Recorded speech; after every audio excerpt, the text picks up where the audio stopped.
Good morning. कैसे हैं आप सब?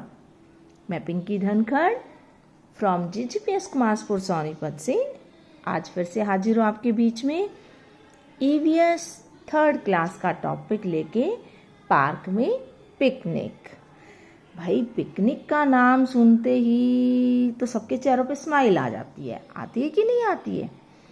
अब जैसे हम पार्क में घूमने जाते हैं तो आप पार्क में क्या क्या देखते हो बेटा? पेड़, पौधे, फूल, हरी हरी घास।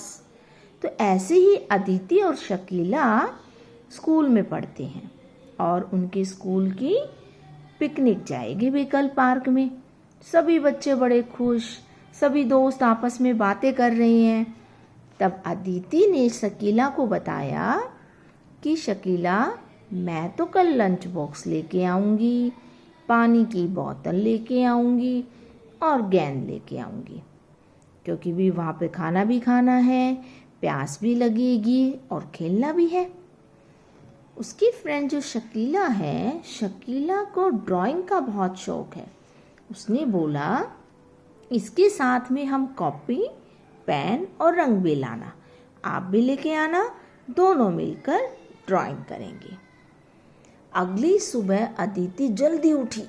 सभी बच्चे उठते हैं ना जब स्कूल में कोई स्पेशल चीज़ होती है, सभी भाग के उठते हैं। भाई हम भी उठा करते थे। जल्दी से तैयार हुई और स्कूल पहुंच गई। सभी बच्चे आ चुके थे, टीचर्स आ चुके थे और वो पार्क में पहुंच गए।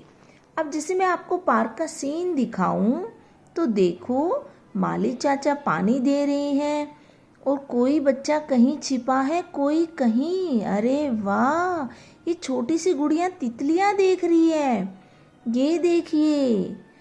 तो बच्चों ने तो वहाँ जाते एंजॉय करना शुरू कर दिया। तो उन्होंने वहाँ पर कौन सा खेल खेला, आप अंदाजा लगा सकते हो? सभी बच्चे छिपे हुए हैं भाई। एक बच्चा ढूंढ रहा है, तो इसका मतलब ये कौन सा खेल है? छुपम छुपाई। छुपन छुपाई खेल क्या होता है बेटा? इसमें बहुत सारे बच्चे होते हैं और एक बच्चे की डैन आती है। अब यहाँ पर आप देख के बता सकते हो मुझे किस बच्चे की डैन है? इस बच्चे की डैन है और बाकी छिप जाएंगे। अब देखते हैं भी कौन कहाँ कहाँ छिपा। पीपल के पेड़ के पीछे श्याम, वेरी गुड। नीम के पेड़ के पीछे मीना और गेंदे के फूल लगे हुए तो उनके पीछे अदिति जाकर छिप गई। राजू को कुछ नजर नहीं आया और वो झाड़ी, देखो देखो झाड़ी के पीछे कौन है? राजू। तो ऐसे छिपे हुए बच्चे। उसके बाद क्या होता है कि जो हमें पकड़ने वालों में से जो पहले दिखाई देता है उसको बोला जाता है आई स्पाई। वो पकड़ा गया। लेकिन अगर पकड़ने वाले के पीछे से आके कोई टच कर दे तो टच करेगा तो इट मीन्स आउट, उसको फिर से जाना पड़ेगा। अब हमने यहाँ देखा कोई बच्चा तो बहुत मोटे पेड़ के पीछे छिपा, कोई पतले से पेड़ के। भाई ये पेड़ अलग अलग कैसे होते हैं? तो आज हम थोड़ा सा पेड़ों के बारे में भी जाने। पेड़ पौधे, जो पेड़ जिसका तना मोटा होता है, बड़ा होता है, सख्त होता है, तो लंबे लंबे होते हैं, इनको हम क्या बोलते हैं? पेड़। तो पेड़ क्या हुआ? तना मोटा, बड़ा और सख्त। तो आप भी अपने आसपास ये देखते होगे ना बेटा, बरगद, पीपल, नीम, कीकर, आम। उसके बाद हम क्या देख रहे हैं? जो पतले पतले पौधे होते हैं जिनका तना बहुत पतला होता है, हरा होता है और बिल्कुल कोमल होता है और छोटी छोटी पत्तियां लगी होती हैं, उनको हम बोलते हैं शाक। इसमें किस किस का पौधा देखा आपने? बैंगन, टमाटर और मिर्च देखा है ना। उसके बाद देखिए कुछ ऐसे भी पौधे होते हैं जिनका तना पतला होता है और मजबूत, और उनकी जड़ के पास से ही पत्तियां आनी शुरू हो जाती हैं, झुंड सा बन जाता है वहाँ पर। तो ऐसे क्या होते हैं? गुलाब और कनेर, इसको बेटा झाड़ी बोला जाता है। पहले पेड़, उसके बाद फिर क्या था, शाख, और अब क्या है, झाड़ी। फिर तभी अदिति ने बोला, मेरे घर घिया की बेल लगी हुई है और वो घिया की बेल तो जमीन पे ही पसरी पड़ी है। तो उसको मैम ने बताया, इसको बोलते हैं बेटे बेल या लता। घिया, तोरी, तरबूज, खरबूजा, ये सभी क्या है बेटे, लताएं। अब जैसे शकीला ने क्या बोला था, हम क्या लेके जाएंगे, पेन, पेपर, कलर्स। तो शकीला वहाँ क्या कर रही है, बहुत हरियाली है, ठीक, वो फोटो खींच रहे हैं। तभी उसके दिमाग में फोटो बना रही है, तस्वीर बना रही थी वो। शकीला ने बोला, मैम सर, मेरे मामा का घर जैसलमेर में है। जैसलमेर में बता दूं बेटा, राजस्थान में है।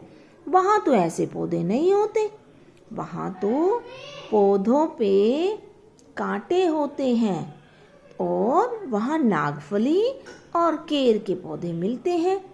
इसका मतलब देखो बेटा, जैसलमेर में रेत ही रेत है। तो जैसे ही रेत में बेटा अलग तरह के पौधे होते हैं। और हम कौन से, हम हरियाणा में रहते हैं ना, हमारे यहाँ की मिट्टी उपजाऊ है बेटा, हमारे यहाँ रेत नहीं होता। तो हमारे यहाँ क्या है, नीम, कीकर, जामुन, आम, और छोटे पौधों में क्या है बेटे हमारे यहाँ, गुलाब। देखे ना हमारे स्कूल में कितने सारे गुलाब के पौधे हैं, और बेल जैसे घिया, तोरी, ये सारी। लेकिन राजस्थान में ये पौधे नहीं हैं, कांटों वाले पौधे हैं वहाँ पर।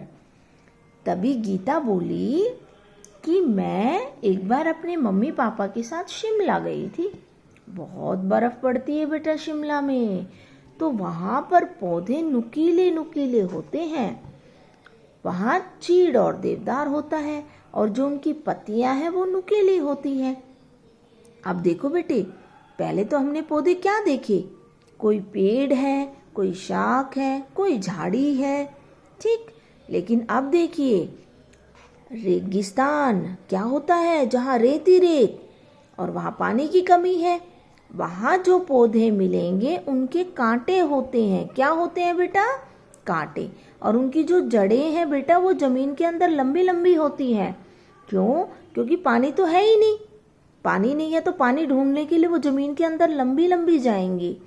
तो वहाँ पर पौधे कांटेदार होते हैं। अब आप कहोगे, मैडम कांटा क्यों होता है उनके ऊपर, क्योंकि बेटा कांटे क्या होते हैं, ये पानी को सूरज के द्वारा कम अवशोषित होने देते हैं, मतलब अपना पानी कम वेस्ट करते हैं। अब जैसे पहाड़ों पर छुट्टियों में जाते हैं ना वो अपने मम्मी पापा के साथ घूमने के लिए, वहाँ कुछ इस शेप के पौधे होते हैं कि उनके ऊपर बर्फ गिरे तो वो फिसल के कहाँ चली जाए, नीचे, और पौधा पेड़ ना टूटे। अब हमारे मैदानों में तो इस तरह के हैं, पेड़ भी हैं, शाख भी हैं, बेले भी हैं, ये तो आप जानते ही हो। अब वहाँ पर बच्चों को एक कोने से बड़ी अच्छी खुशबू आ रही थी। सभी ने दौड़कर देखा तो वहाँ पर कौन सा पौधा था, चमेली का। अब बाकी कुछ जैसे गुलाब, मोगरा, धनिया, पुदीना, इन सब में से भी खुशबू आती है। अरे वाह, यहाँ तो खुशबू वाले पेड़ भी देखने को मिले हमें। उसके बाद अब मैं आपसे कुछ पूछना चाहूँगी कि आप मेरे साथ बताओगे। ये देखो भी, मोटा तना है, भूरा भी है, फल लगा हुआ है, तो ये क्या है, पेड़ है कि शाख, पेड़ है। किस चीज का पेड़ है, समझ गए, आम। अब ये देखो बेटा, ये तो जमीन से उठी और ऐसे ऐसे चढ़ती जा रही है, तो ये क्या है, इसको हम बोलते हैं बेल। अब ये देखो, ये घास है, ऐसे जमीन पे है ना, तो ये क्या है बेटा, शाख। और ये गुलाब, गुलाब क्या है, झाड़ी। गुलाब क्या है बेटा, झाड़ी। तो इस तरह से हमें एक ही साथ एक ही बगीचे में अलग अलग तरह के पेड़ पौधे देखने को मिले। अब लास्ट में जब सभी बच्चों ने खाना खा लिया, चित्रकारी कर ली, अलग अलग